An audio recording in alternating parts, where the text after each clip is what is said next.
So we're just going to dig right into The Squatter and the Don, published again originally in 1885 by María Amparo Ruiz de Burton. Chapter 1. Squatter Darrell revisits the past.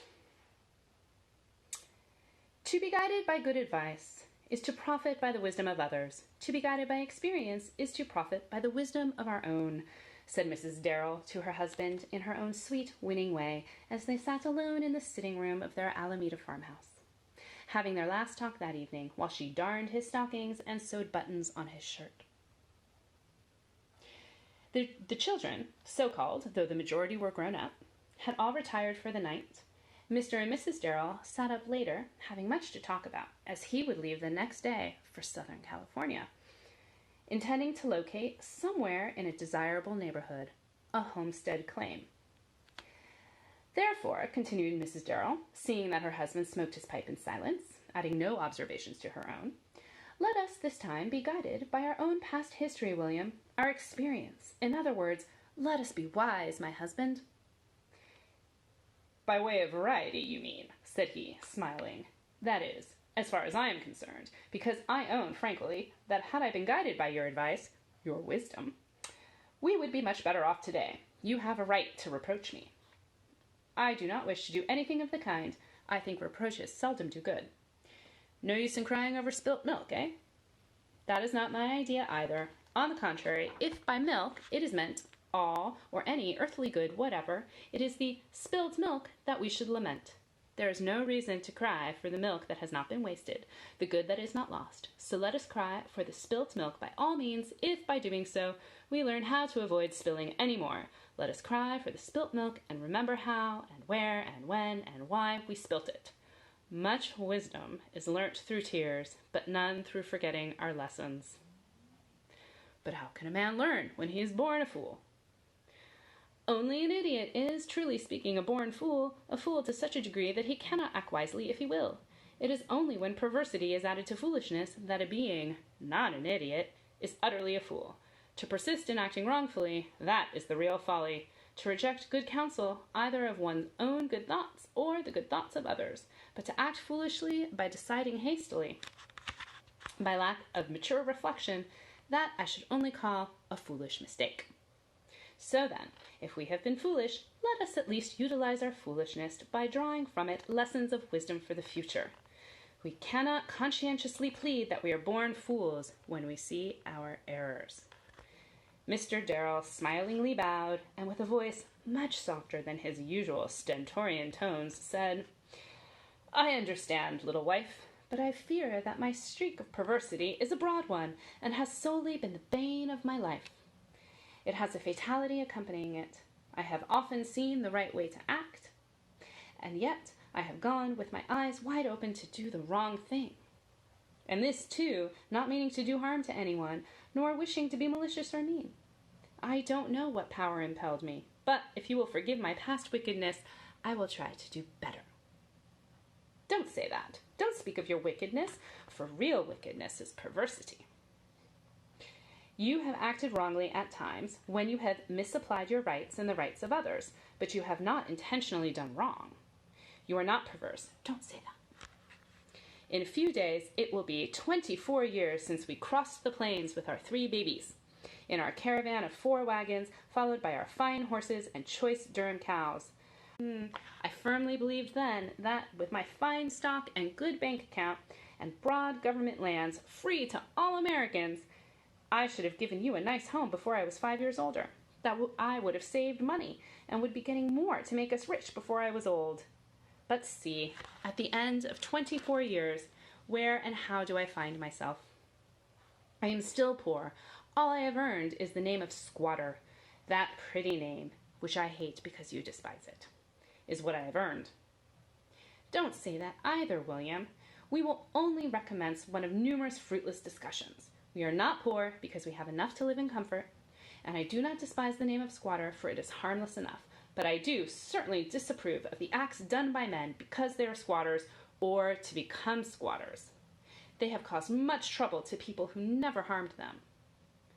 They, too, the poor squatters, have suffered as much distress as they have caused, the poor, hard-worked toilers. That is very true, but I am afraid I shall never be able to see the necessity of anyone being a squatter in this blessed country of plentiful broad acres, which a most liberal government gives away for the asking. That's exactly it. We aren't squatters. We're settlers. We take up land that belongs to us, American citizens, by paying the government price for it. Whenever you take up government land, yes, you are settlers, but not when you locate claims on land belonging to anyone else. In that case, you must accept the epithet of squatter. Darrell set his teeth so tightly that he bit a little chip off his pipe. Mrs. Darrell went on as if she had not observed her husband's flash of irritation. But I hope we will never more deserve such a name. I trust that before you locate any homestead claim in Southern California, you will first inform yourself, very carefully, whether anyone has a previous claim. And more specifically, I beg of you, do not go on a Mexican grant unless you buy the land from the owner. This I beg of you specially, and I must insist on it. And how am I to know who is the owner of a rancho that has been rejected, for instance? If the rancho is still in litigation, don't buy land on it. Or, if you do, buy title from the original grantee on fair conditions and clear understanding. I don't know whether that can be done in the Alomar Rancho, which I am going to see, and I know it has been rejected. But of one thing you can rest assured, that I shall not forget our sad experience in Napa and Sonoma valleys, where, after years of hard toil, I had to abandon our house and lose the earnings of years and years of hard work. That is all I ask, William, to remember our experience in Napa and Sonoma. To remember also that we are no longer young. We cannot afford to throw away another 20 years of our life. And really, and truly, if you go again into a Mexican grant, William, I shall not follow you there willingly. Do not expect it of me. I shall go only if you compel me.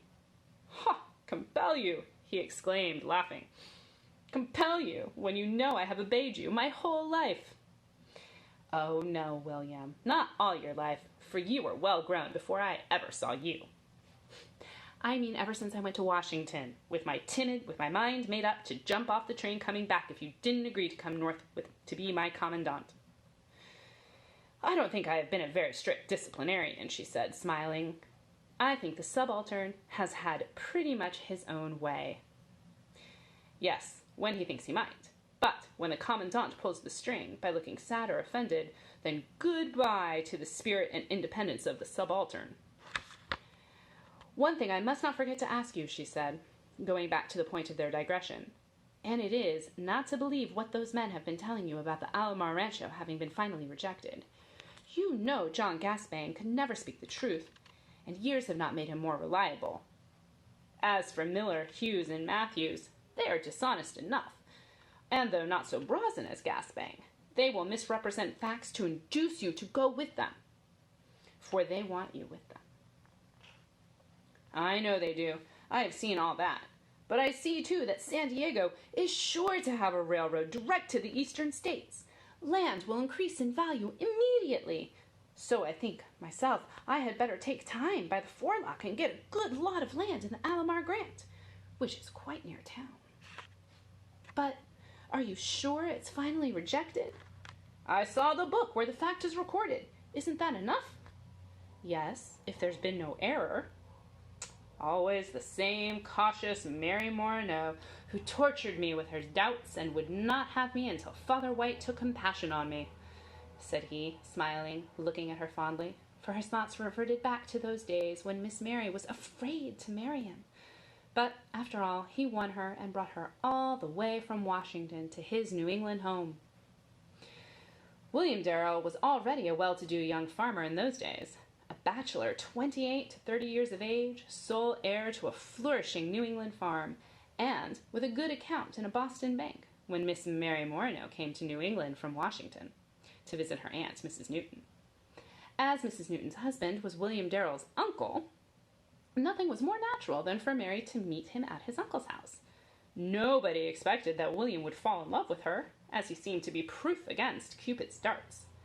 The marriageable maidens of William's neighborhood had in vain tried to attract the obdurate young farmer, who seemed to enjoy no other society than that of his Uncle Newton and his wife.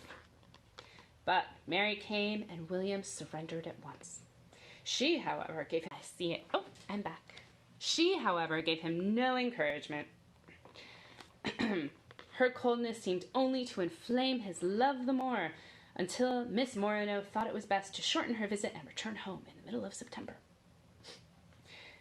"Why are you going to return home so early?" Darrell asked Mary after Mrs. Newton had informed him of Mary's intention of going. "Because I think it best," she answered. "Why is it best?" "For several reasons." "May I be permitted to ask, what are those reasons?" "Certainly. One reason is that as I came to see my aunt, and at the same time to rest and improve my health, and all those objects have been accomplished, I might as well go home. Then, my other aunt, with whom I reside, is not feeling well. She went to spend the summer in Virginia, but writes that her health has not improved much, and she will soon come back to Washington. Then some of my pupils will want to recommence their lessons soon, and I want to have some little time to myself before I begin work. You know, Mr. Darrell, I teach to support myself." "Yes, only because you have a notion to do it." "A notion? Do you think I am rich?" "No, but there is no need if you're working." "It is a need to me to feel independent.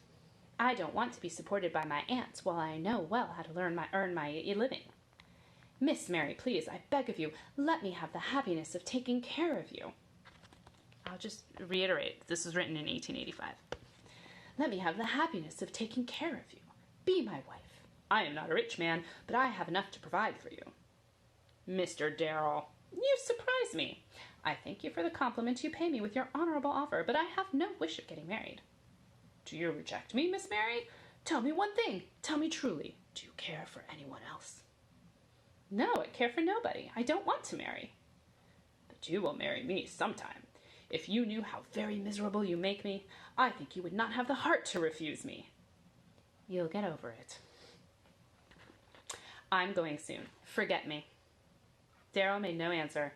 He staggered out of the room and did not return until the following week, when Mary had left for Washington, accompanied by Letitia, her colored servant, called Tisha, who was devotedly attached to her.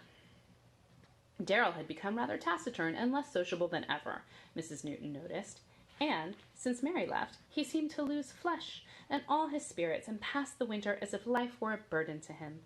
But when spring came, he brightened up a little, though he felt far from happy. About that time, Mrs. Newton had a letter from Mary, saying that she was going to spend vacation in Maryland with her other aunt and Tisha for her escort. "She don't come here because she fears I shall pester her life with my visits, and she knows I can't keep away from her. She keeps away from you. She hates me. I suppose you, too, will take to hating me by and by," said Darrell, when he heard that Mary was not coming that summer. "No danger of that, William," Mrs. Newton replied. "Yes, there is. You ought to hate me for driving her away. I hate myself worse than I hate the devil." "William, you mustn't feel so. It isn't right." "I know it. But when did I ever do anything right, I'd like to know? I wish I could hate her as I hate myself, or as she hates me." "William, she does not hate you." "How do you know she don't?" "Because she would have told me. She's very truthful." "I know it. She gave me my walking papers in a jiffy. I wish I could hate her." "William, do you promise not to get angry if I tell you why Mary declined your offer?" "Say on. You couldn't well make a burning furnace any hotter. I'm too mad already."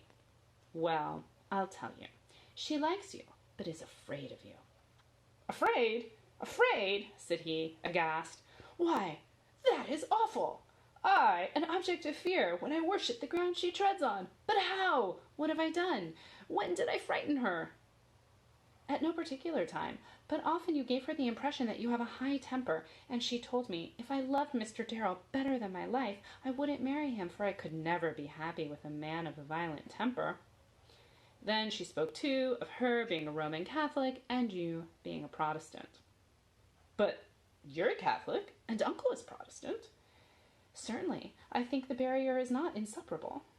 "So my temper frightened her. It is awful." He mused in silence for a few minutes and then left the room. About an hour after, he returned, dressed for traveling, carrying a satchel in one hand and a tin box under his arm. He put the box on the table, saying, "Aunt Newton, I'm going away for a few days. Please, take care of this box until I return, or you hear from me. Goodbye."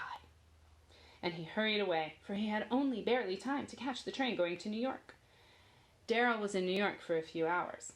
He bought a finer suit of clothes, a very elegant light overcoat, that he hardly recognized himself as he surveyed his figure in a large mirror of the furnishing store, where he was so metamorphosed, and he took the night train for Washington. It was early on a Sunday morning that Darrell arrived at Washington.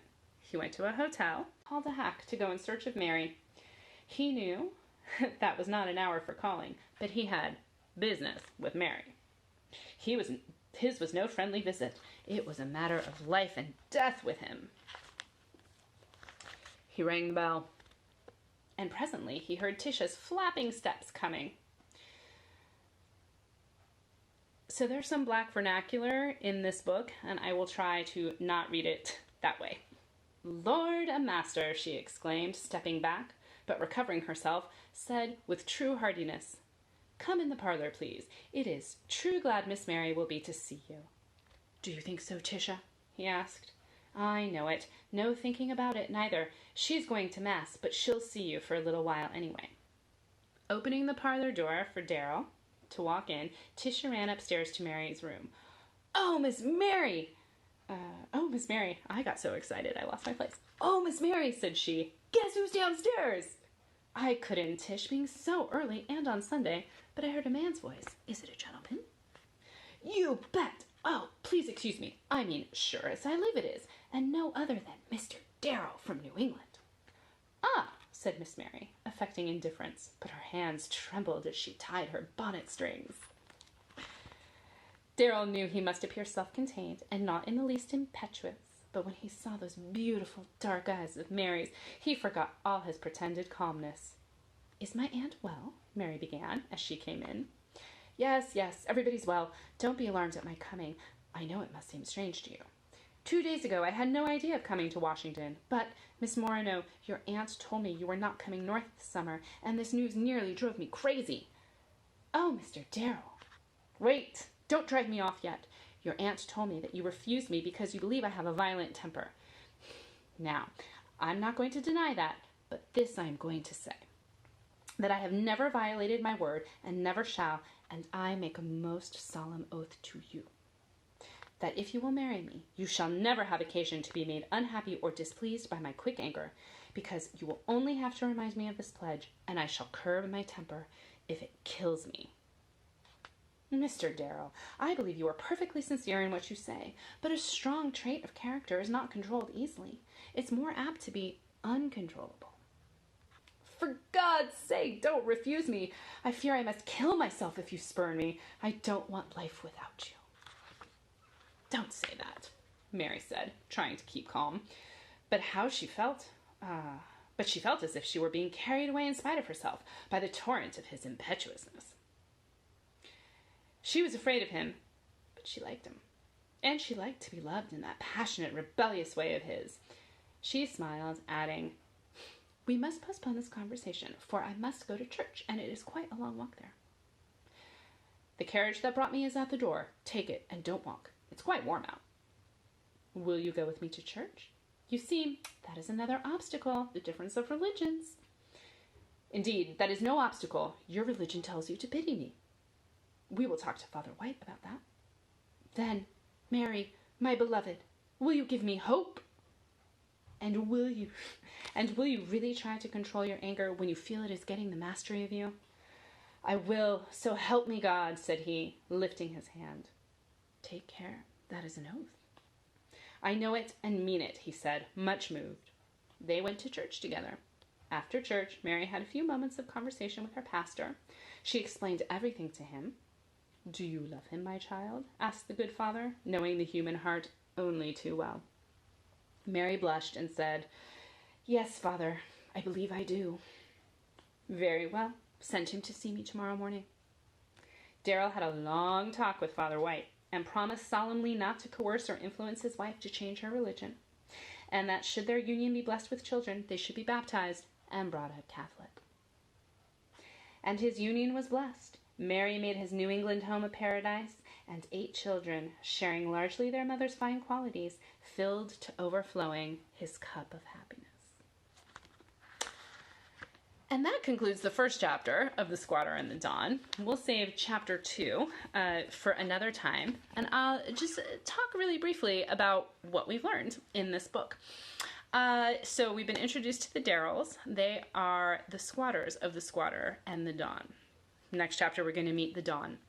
And so we heard in the beginning them going back and forth. Mr. Darrell is about to go to Southern California to look for some land. His wife is like, okay, you do you, that's great, but please remember our previous experiences and don't settle on a Mexican rancho. Right? And so she's referring to some backstory that we'll get a little later in the book. But she is also referring to the current land situation in California in the wake of the Mexican-American War. After the United States acquired all this territory, the treaty that ended the war, the Treaty of Guadalupe Hidalgo, said that all Mexican citizens residing in this territory, they had the option to stay. If they stayed, they could become U.S. citizens. If they wanted to go to Mexico, they could do that. Most stayed. And the treaty also said that if you stay, you can retain the rights to all your land, like everything you had before, you still have. The treaty said a lot of things. A lot of things that, spoiler alert, didn't quite pan out. So in the years immediately following the Mexican-American War, so this is like in the early 1850s, the United States government set up something called the Land Commission in California. And all Mexicans who own land, they had to go before the Land Commission to prove that they actually owned it and get a new title from the U.S. government, titles like proof of ownership.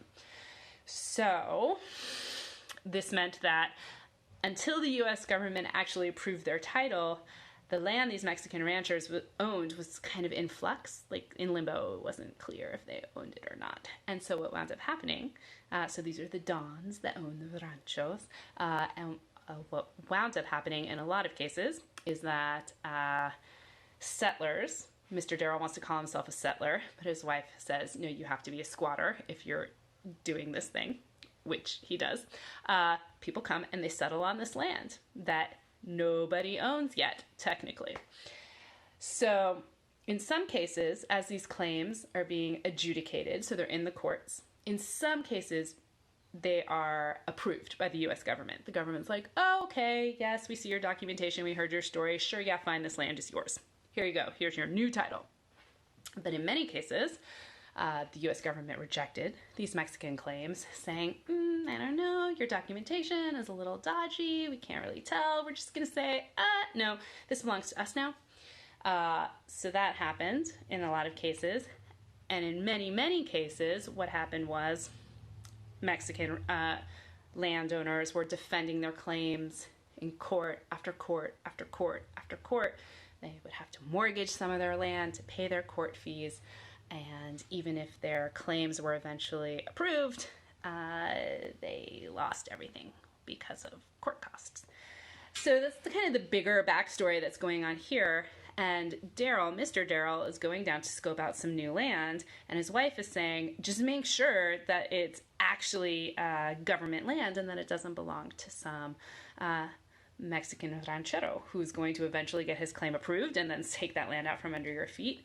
Or, I think Mrs. Darrell is more concerned that he's going to go squat on somebody's land and steal that land. She's saying this is unethical. You can't just plop yourself down on somebody's land.